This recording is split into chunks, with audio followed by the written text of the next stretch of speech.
महिलाओं को योगी सरकार का तोहफा, रोडवेज बसों में आजीवन मुफ्त यात्रा, सीएम करेंगे विशेष बसों का फ्लैग ऑफ। 60 वर्षों से अधिक आयु की महिलाओं के लिए निःशुल्क बस यात्रा। रामलला के प्रति आस्था की एक अनोखा मामला, चेन्नई से अयोध्या पहुंची महिला श्रद्धालु, रामलला के लिए 10,000 और मंदिर कर्मचारियों के लिए 4 करोड़ का दान। यूपी में जेनजी युवाओं को योगी सरकार का बड़ा तोहफा, सरकार 25 लाख टैबलेट मुफ्त बांटेगी, पढ़ाई को रोजगार तक डिजिटल मदद लेगी। जेपीएनसी को 30 साल की लीज पर प्राइवेट कंपनियों को सौंपी मंजूरी, कैबिनेट में लगाई मोहर, अखिलेश बोले सरकार है या दुकानदार।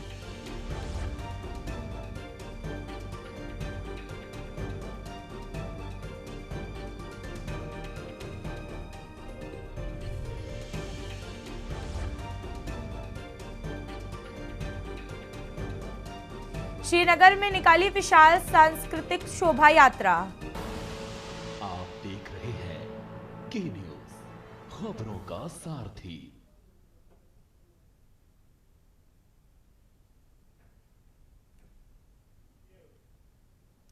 कानपुर में कैंट क्षेत्र के ऐतिहासिक नाना राव घाट यानी मिस्कर घाट में सौंदर्यीकरण कार्य और निरीक्षण के दौरान में भाजपा सांसद रमेश अवस्थी का सख्त रुख देखने को मिला है। सोमवार को लोकार्पण के बाद सांसद ने घाट का निरीक्षण किया है तो वहां गंदगी, अव्यवस्था और निर्माण कार्य की गुणवत्ता को लेकर के कई सवाल खड़े हो गए हैं। महिला चेंजिंग रूम में गंदगी और टाइल्स की गुणवत्ता को लेकर के भी सांसद ने मौके पर मौजूदा अधिकारियों को फटकार लगाई है। सांसद ने निर्माण कार्य से जुड़े हुए ठेकेदारों और अधिकारियों से पूछताछ और काम किस कंपनी को दिया गया था और इसकी निगरानी कौन कौन कर रहा था, इसकी भी बात करी है। इसी दौरान पर्यटन विभाग के प्रोजेक्ट मैनेजर मौके पर पहुंचे, जो सांसद ने उनकी कार्यप्रणाली पर भी नाराजगी जताई है। बातचीत के दौरान सांसद ने अधिकारियों के से कहा है कि तुम्हारा दिमाग खराब हो गया है। नानाराव घाट के सौंदर्यीकरण कार्य का लोकार्पण सांसद रमेश अवस्थी और एमएलसी शालील बिश्नोई ने कार्यक्रम के दौरान दोनों ने घाट का निरीक्षण शुरू किया है। वही निरीक्षण के दौरान महिला चेंजिंग रूम और उसके आसपास के हिस्सों में गंदगी देखी गई है। इसके अलावा निर्माण में इस्तेमाल की गई टाइल्स की गुणवत्ता को लेकर के भी सांसद ने सवाल उठाए। उन्होंने मौके पर मौजूद लोगों से निर्माण कार्य की जानकारी ली और ठेकेदारों के बारे में पूछा है। सांसद ने कहा है कि ऐतिहासिक स्थल पर होने वाले निर्माण कार्य में गुणवत्ता में किसी भी तरीके का समझौता नहीं किया जा सकता है। वही निरीक्षण के दौरान पर्यटन विभाग के अधिकारी भी मौके पर पहुंचे थे, जिन्होंने सांसद ने प्रोजेक्ट मैनेजर से पूछा कि उद्घाटन के दौरान विभाग की ओर से जिम्मेदार अधिकारी मौके पर क्यों नहीं मौजूद थे और घटना की व्यवस्था को पहले से दुरुस्त क्यों नहीं किया गया है। सांसद ने निर्माण कार्यों में अनियमितता की जताते हुए पूरे मामले की जांच करने की बात की और उन्होंने कहा है कि सरकारी धन से होने वाले कार्यों में गुणवत्ता या लापरवाही को समझौते में किसी भी तरीके से स्वीकार नहीं किया जाएगा।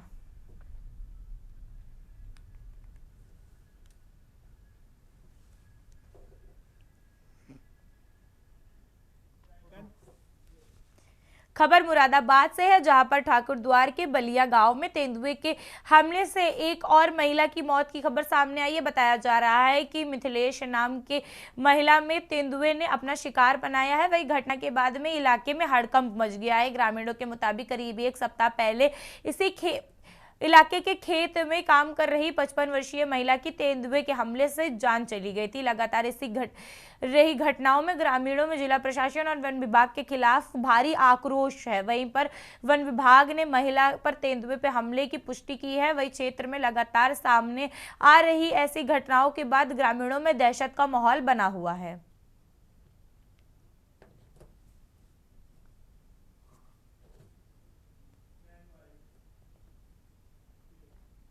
रायबरेली में मिलावट की अधोमानक खाद्य सामग्री के खिलाफ में खाद्य सुरक्षा विभाग ने बड़ी कार्रवाई की है। विभाग ने टीमों में जिले में कई मिठाई की दुकानों और निर्माण इकाइयों पर कार्रवाई करते हुए बड़ी संख्या में संदिग्ध खाद्य सामग्री नष्ट करने और सरेनी में भोजपुर में झुलना स्वीट्स पर करीब 1.5 कुंटल चमचम नष्ट करा गया है। वहीं पर चौहान स्वीट हाउस में 75 किलो खोया और 25 किलो छेना नष्ट किया गया है।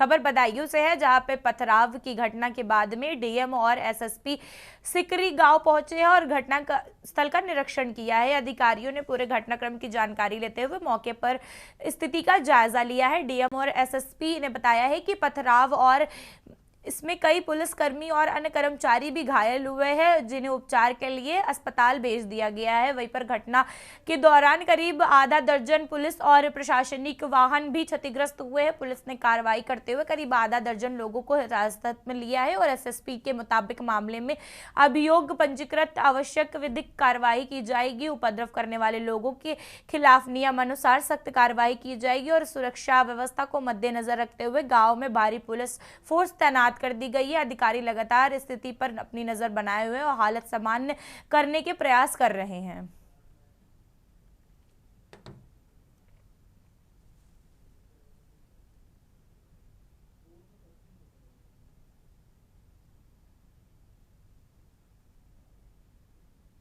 लगभग 6-7 बजे के आसपास में ये सूचना प्राप्त हुई कि सीकरी गांव में ग्राम समाज की खलिहान की एक भूमि पर बाबा साहब भीमराव अंबेडकर जी की प्रतिमा को स्थापित करने को लेकर कुछ लोग इकट्ठा हैं। उस समय से पुलिस और प्रशासन की टीम यहां पर उपलब्ध थी और लोगों से ये बात करने का प्रयास किया जा रहा था कि नियमानुसार अनुमति प्राप्त करने के उपरांत ही वो मूर्ति को स्थापित किया जाए सम्मानपूर्वक।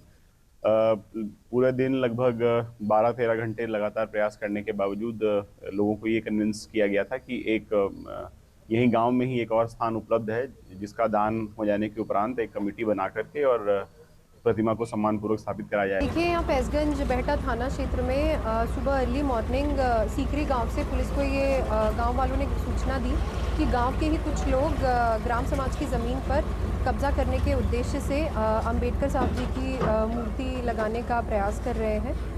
इसमें स्थानीय पुलिस और प्रशासन सुबह से ही यहाँ पर मौजूद है और लगातार वार्ता करने का प्रयास कर रहा था। बहुत सारे ऑप्शंस भी स्थानीय लोगों को दिए गए और उनसे अनुरोध किया गया कि नियमानुसार अनुमति लेकर ही भूमि चिन्हित करके यहाँ पर मूर्ति लगाई जाएगी। इसके बाद लगातार 12-13 घंटे स्थानीय पुलिस प्रशासन के द्वारा यहाँ पर प्रयास जब किया गया, उसके बाद भी शाम में करीब 7 से 7:30 के बीच में कुछ असामाजिक तत्वों ने यहाँ पर पुलिस और प्रशासन की टीम पर पथराव कर दिया। खबर रायबरेली से है, जहां बछरावा थाना क्षेत्र में तेज रफ्तार अनियंत्रित बस पेड़ से टकरा गई है। हादसे के बाद बस खाई में जाने से बाल बाल बच गई है और बस में सवार यात्रियों की जान बच गई है। बताया जा रहा है कि बस दिल्ली से इन्होना जा रही थी, जहां पर स्थानीय लोगों ने चालक पर नशे की हालत में बस चलाने का आरोप लगाया है। हालांकि इसकी आधिकारिक पुष्टि जांच के बाद ही हो सकती है। हादसा हरदोई चौराहे के पास में हुआ है। घटना की सूचना मिलते ही पुलिस मौके पर पहुंची और मामले की जांच पड़ताल में जुटी हुई है। हादसे के कारणों और चालक की स्थिति की भी जांच की जा रही है।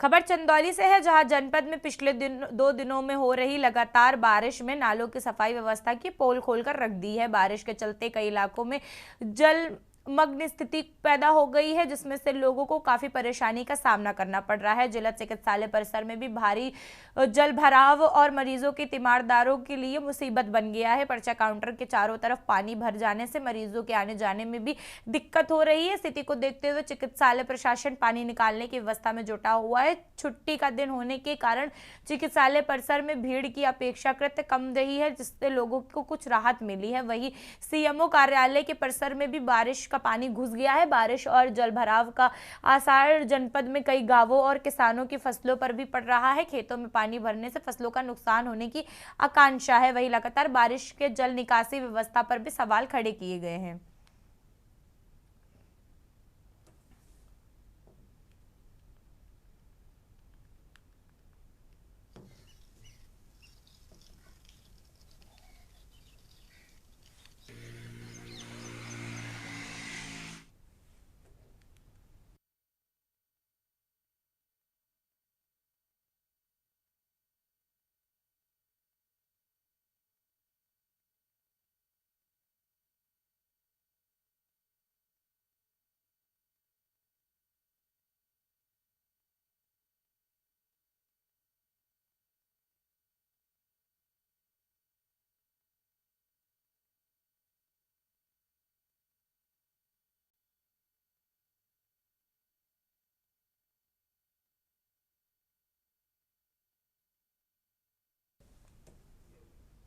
खबर रायबरेली के बछरावा से है, जहां पर थाना क्षेत्र के हरदोई चौराहे के पास में तेज रफ्तार अनियंत्रित बस पेड़ से टकरा गई है। हादसे के बाद बस खाई में जाने से बाल बाल बच गई है। बस में सवार यात्रियों की जान भी बाल बाल बच गई है। बताया जा रहा है कि बस दिल्ली से इरहौना जा रही थी। हादसे के बाद मौके पर अफरा तफरी मच गई है। स्थानीय लोगों की सूचना पर पुलिस मौके पर पहुंची और घटना की जांच पड़ताल में जुटी हुई है। वही बस चालक के नशे में बस चलाने के आरोप लगाया जा रहा है। पुलिस ने हादसे के कारणों की जांच कर रही है।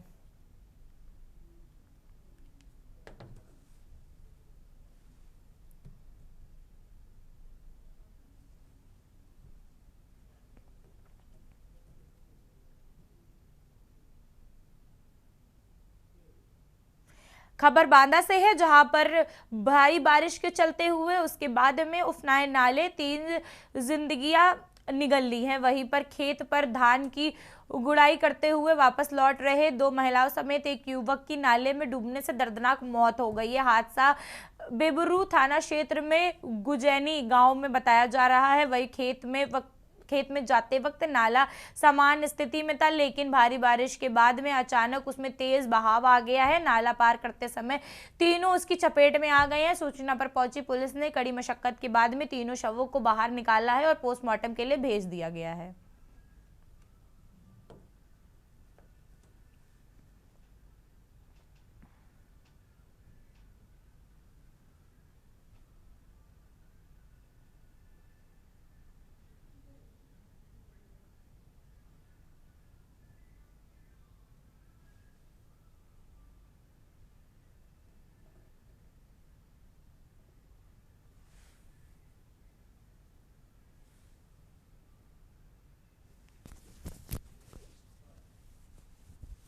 नौजवान लड़का आज दिन में गए थे अपने खेत पे खाद छींट और धान की निराई करने के लिए। वो गए तो उस समय नाला जो है इतना नहीं बढ़ा था, वो आसानी से पार कर गए। और जब लौट रहे थे तो बरसात हो जाने के कारण नाला बहुत बढ़ गया था। नाले में उतरे और पार कर रहे थे तो कोमल पुत्र छोटे लाल, जिसकी उम्र 28 वर्ष थी, वो तो पार कर गया। महिलाएं दोस्त सिया दुलारी पत्नी फूलचंद, जिसकी उम्र 52 साल थी, तो बहने लगी। उतर करके उसको पकड़ने की कोशिश किया। उसी बीच कृष्ण मुरारी पत्नी राम खिलाऊं। ग्राम गुजैनी से सूचना प्राप्त हुआ कि गांव के 3 व्यक्ति जो मवेशी चराकर वापस लौट रहे थे, एक बरसाती नाले को पार करते वक्त पानी के तेज बहाव की चपेट में आ गए हैं।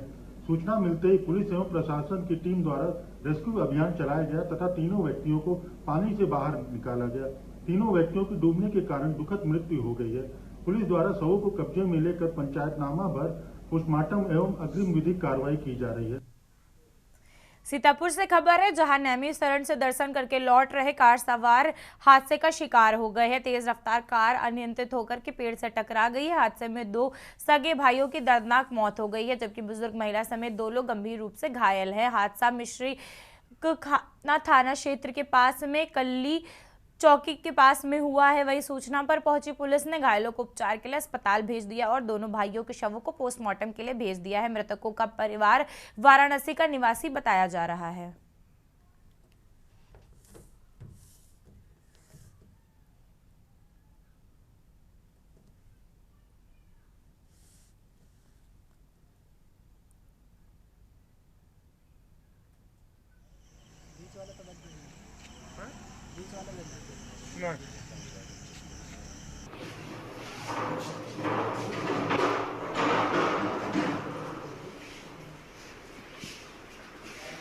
खबर बुलंदशहर से है, जहां पर मिलावटखोरी की सूचना पर खाद्य सुरक्षा एवं औषधि प्रशासन विभाग ने चौधरी डेयरी पर छापेमारी की है। जहांगीरपुर थाना क्षेत्र में कालाखुरी गांव स्थित डेयरी में मिलावटी पनीर के नमूने लेकर जांच के लिए प्रयोगशाला भेजे गए हैं। मौके पर गंदे पानी में भरे हुए हौदी में पनीर मिलने पर भी सहायक आयुक्त खाद्य ग्रेड 2 ममता चौधरी ने डेयरी संचालक को जमकर फटकार लगाई है और तत्काल हौदी को तुड़वा करके कार्रवाई के दौरान में करीब 200 किलो पनीर मौके पर नष्ट कराया गया है। वही कार्रवाई रोकने को लेकर के मौके पर पहुंचे एक भाजपा नेता और खाद्य विभाग की टीम के बीच में नोकझोंक भी हुई है, लेकिन विभाग की कार्रवाई जारी रही।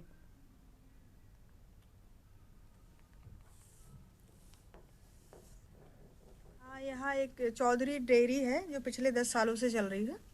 यहाँ पे काफ़ी मात्रा में पनीर बनता है। जब मौके पे पहुँचे तो बड़ी अनहाइजीनिक कंडीशन में पनीर पड़ा था, एकदम बहुत ही गंदगी से अनहाइजीनिक सिचुएशन में वो चीज़ें रखी गई थी। जिस टैंक में रखा था उस टैंक को भी हमने तुड़वाया है मौके पर, और उसमें लगभग 200 किलो पनीर ख़राब अवस्था में, अस्वस्थकर दशाओं में था, उसको हमने मौके पर विनष्ट करवाया है। तत्काल रूप से उसको निर्देश दिया है कारोबार संचालन रोकने का, और जब वो चीज़ों को सही कर लेगा, स्टील के बर्तनों में पनीर बनाना शुरू करेगा, भंडारण स्वस्थकर दशाओं में करेगा, तभी वो आगे उस दिशा में काम कर पाएगा। खबर आगरा से है, जहां पर खैरागढ़ कस्बे में स्वर्ण समाज के आर्थिक आरक्षण और यूजीसी बिल में संशोधन की मांग को लेकर के प्रदर्शन किया गया है। प्रदर्शनकारी डाक बंगले से चल करके एसडीएम कार्यालय पहुंचे हैं, जहां स्वर्ण समाज के प्रतिनिधियों ने एसडीएम नरेंद्र गंगवार को राष्ट्रपति के संबोधित ज्ञापन सौंपा है। ज्ञापन के आर्थिक आधार पर आरक्षण देने और यूजीसी बिल में संशोधन की मांग उठाई गई है। प्रदर्शन में बड़ी संख्या में लोगों की भागीदारी का दावा किया गया है।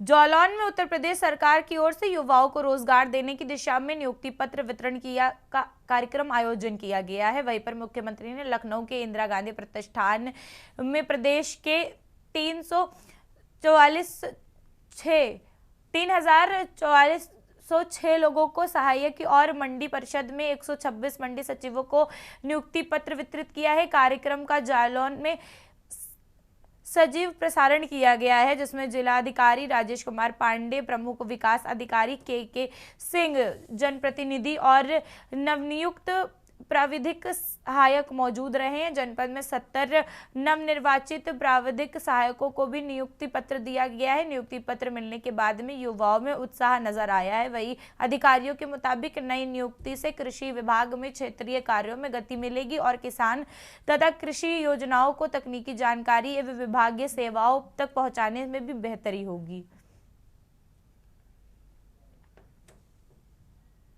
गांधी प्रतिष्ठान लखनऊ में कुल 3446 अभ्यर्थियों को नियुक्ति पत्र वितरित किए गए हैं। ये सब प्राविधिक सहायक हैं जो कि कृषि के क्षेत्र में अपनी तकनीक के द्वारा किसानों को जानकारी देंगे और उनकी जो समस्याएं हैं उसको हल करेंगे।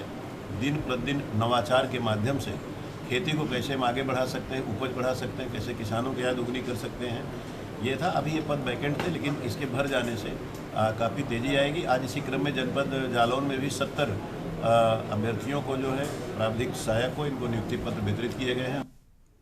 खबर कानपुर से है, जहां पर कर्नलगंज थाने में साइबर अपराध मिटाने के लिए नई हेल्प डेस्क की शुरुआत की गई है। हेल्प डेस्क के शुभारंभ में डीसीपी सेंट्रल अतुल श्रीवास्तव और ADCP central doctor Archana Singh की मौजूदगी रही है। बताया जा रहा है कि बेहतर साइबर अपराधों को देखते हुए हेल्प डेस्क की आधुनिक संसाधन और तकनीकी सुविधाएं उपलब्ध कराई गई है। ऑनलाइन ठगी, फर्जी कॉल, सोशल मीडिया फ्रॉड और शिकायतों पर यहाँ तेजी से कार्रवाई की जाएगी। इस हेल्प डेस्क में साइबर पीड़ितों को तत्काल सहायता और पुलिस के बीच में आम लोगों के बेहतर समन्वय बनाने में भी मदद मिलेगी। और साइबर ठगी पर वार कर्नलगंज ने तैयार किया है नई ढाल। अब साइबर फ्रॉड का होगा फास्ट इलाज। हेल्प डेस्क हुई शुरुआत, क्लिक से अपराधियों पर एक डिजिटल प्रहार, एक कॉल में मिलेगी मदद, साइबर पीड़ितों को मिलेगा नया सहारा। कानपुर पुलिस ने साइबर अपराध के खिलाफ उससे निपटने के लिए उसकी दिशा में एक नया और महत्वपूर्ण कदम उठाया है। कर्नलगंज थाने में नई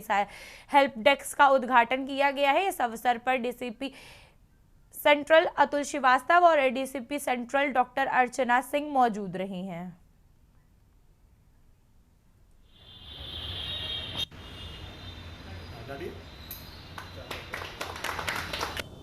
देखिए, रहनुमा ज्वेलर्स नाम के एक प्रतिष्ठान से जुड़े हुए कई लोगों ने कई व्यक्तियों के साथ धोखाधड़ी करके और उनसे उनके पैसे लिए, जेवरात वगैरह लिए और धोखाधड़ी करके ये भाग गए थे। इस सूचना के आधार पर थाना बेकनगंज पर कई अभियोग पंजीकृत किए गए थे उसी में इस प्रतिष्ठान के एक सहयोगी की आज गिरफ्तारी की गई है। ये लंबे समय से वांछित चल रहा था और इस पर 25,000 रुपये का रिवॉर्ड घोषित किया गया था। आज सफलतापूर्वक इसकी गिरफ्तारी की गई है। इसे विस्तृत पूछताछ की जा रही है। पूछताछ में जो आगे तथ्य प्रकाश में आते हैं उनके आधार पर अग्रिम कार्रवाई करी जाएगी। खबर गाजीपुर से है, जहां पर चीनी और प्याज की कीमतों को लेकर के प्रशासन सतर्क नजर आ रहा है। डीएम अनूप शुक्ला ने बताया है कि कुल जिले में 4700 कुंटल चीनी और 2800 कुंटल प्याज का स्टॉक उपलब्ध है। निर्धारित मूल्यों के आधार पर अगुवाई करने वाले लोगों के खिलाफ में दंडात्मक कार्रवाई की चेतावनी दी गई है। वहीं पर उन्होंने बताया है कि चीनी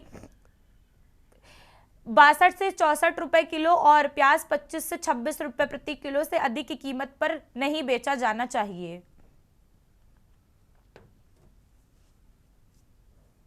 चीनी और प्याज के दामों में बढ़ोतरी हुई है और इनके स्टॉक में कमी है।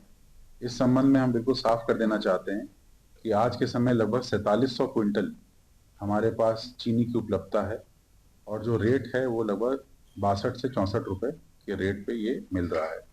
अगर इससे अधिक दाम पे कहीं पर भी बेचने की बात आती है सामने, तो आप ये नंबर नोट कर लें। ये हमारे अधिकारी का नंबर है 98 07 22 70। हम फिर से रिपीट करेंगे 98 38 07 22 70। इस पे आप शिकायत दर्ज करा सकते हैं। इस पे हम लोग कार्रवाई करेंगे, मुकदमा भी पंजीकृत कराएंगे। कानपुर के बर्रा पुलिस को बड़ी सफलता मिली है। पुलिस ने 50,000 रुपए के इनामी शातिर आरोपी मनोज सिंह को रामादेवी चौराहे से गिरफ्तार किया है। पुलिस के मुताबिक आरोपी कार लोन के नाम पर लोगों से धोखाधड़ी करता था। आरोपी की वह करीब 15 वर्षों में अलग अलग नामों का इस्तेमाल करके अलग अलग जगहों पर रह रहा था और लगातार पुलिस को गुमराह कर रहा था। आरोपी के खिलाफ विभिन्न थानों में कुल 17 मुकदमे दर्ज है। बर्रा पुलिस ने आरोपी को गिरफ्तार करके आगे की कार्रवाई शुरू कर दी है। डीसीपी साउथ दीपेंद्र नाथ चौधरी ने की पुलिस टीम की कार्रवाई की जानकारी दी है। ये एक 50,000 रुपए का इनामिया अपराधी जो पिछले 15 वर्षों से फरार चल रहा था, थाना बर्रा से वांटेड था, इसकी गिरफ्तारी हुई है और इस पूरे अभियान में लगातार इसकी मॉनिटरिंग हमारे एडीसीपी साउथ कम ऑपरेशंस सुमित राम टेके जी और एसीपी नौबस्ता अभिषेक राहुल और हमारी जो बर्रा की पुलिस टीम थी, ये लगातार इसको कर रही थी और इसमें लगातार हमारा प्रयास जारी था। इसमें एक बहुत अच्छी सफलता हमारी टीम को मिली है। रक्षाबंधन से पहले सोनभद्र पुलिस ने गुम और खोए हुए मोबाइल को बरामद करके लोगों के चेहरे की मुस्कान वापस लौटा दी है। पुलिस ने CEIR पोर्टल के जरिए जुलाई 2026 में अब तक के 207 मोबाइल फोनों को ट्रेस करके बरामद किया है, जिनकी अनुमानित कीमत करीब 30 लाख रुपए बताई जा रही है। पुलिस अधीक्षक अभिषेक वर्मा ने निर्देश में सर्विलांस सेल, SOG और सभी थानों के संयुक्त टीमों ने कालीन निगरानी के जरिए अलग अलग जगह से इस्तेमाल हो रहे मोबाइल फोनों को ट्रेस किया है। विविध कार्यवाही पूरी करने के बाद में सभी मोबाइल उनके वास्तविक मालिकों को सौंप दिए गए हैं। पुलिस ने लोगों को गुम हुए मोबाइल गुम होने पर तत्काल CEIR पोर्टल पर नजदीकी थानों में शिकायत दर्ज कराने की अपील की है।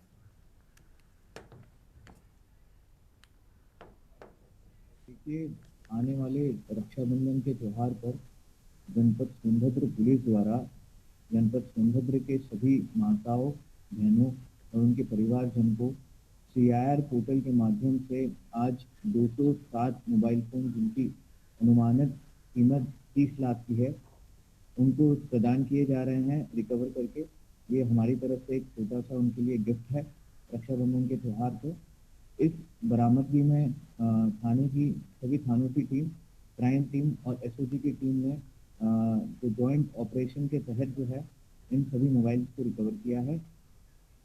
खबर सोनभद्र से है, जहां पर मादक पदार्थों की तस्करी को लेकर के चलाया जा रहा है ऑपरेशन शुद्ध के तहत हाथी नाला पुलिस और NTF लखनऊ की संयुक्त टीम ने बड़ी कार्रवाई की है। चेकिंग के दौरान वहां से एक एम्बुलेंस में 81 किलो 30 ग्राम गांजा बरामद किया गया है और तस्करों को गिरफ्तार किया गया है। बरामद गांजे की अनुमानित कीमत करीब 41 लाख रुपए बताई जा रही है। पुलिस के मुताबिक गांजे में खेप उसको उड़ीसा से एम्बुलेंस के जरिए सुल्तानपुर ले जाया जा रहा था। हाथी नाला तिराहा पर रोकने के दौरान चालक ने भागने की कोशिश की है, लेकिन पुलिस ने उसे पकड़ लिया है। तलाशी में एम्बुलेंस के नीचे के जगह पर गुप्त रूप के कैबिन में 36 बंडलों में गांजा बरामद किया गया है। पुलिस ने मोबाइल, 1100 रुपए नगद और एम्बुलेंस को कब्जे में ले लिया है। बरामदगी की कुल कीमत करीब 48 लाख रुपए बताई जा रही है। देखिए, आप सभी लोग अवगत हैं कि जनपद सोनभद्र पुलिस के द्वारा, हमारे पुलिस अधीक्षक महोदय के द्वारा अवैध गांजे की तस्करी को रोकने के लिए एक अभियान चलाया जा रहा है, शुद्धि ऑपरेशन शुद्धि के नाम से। उसी ऑपरेशन के तहत बीती रात 24-25 की रात्रि में एएनटीएफ की टीम लखनऊ से आई हुई थी और हमारी हाथीनाला पुलिस थी। इनको मुखबिर के जरिए सूचना प्राप्त हुई थी कि एक व्यक्ति गांजा लेकर के हाथीनाला होते हुए दुद्धी मार्ग से जाते हुए जो है जा रहा है। इस सूचना पर हाथीनाला तिराहे पर चेकिंग प्रारंभ की गई, संयुक्त चेकिंग की गई एएनटीएफ के द्वारा और थाना हाथीनाला पुलिस के द्वारा। तो एक अभियुक्त को गिरफ्तार किया गया है। उत्तर प्रदेश की खबरों में मेरे साथ इतना ही। आप देखते रहिए के न्यूज़ इंडिया। नमस्कार।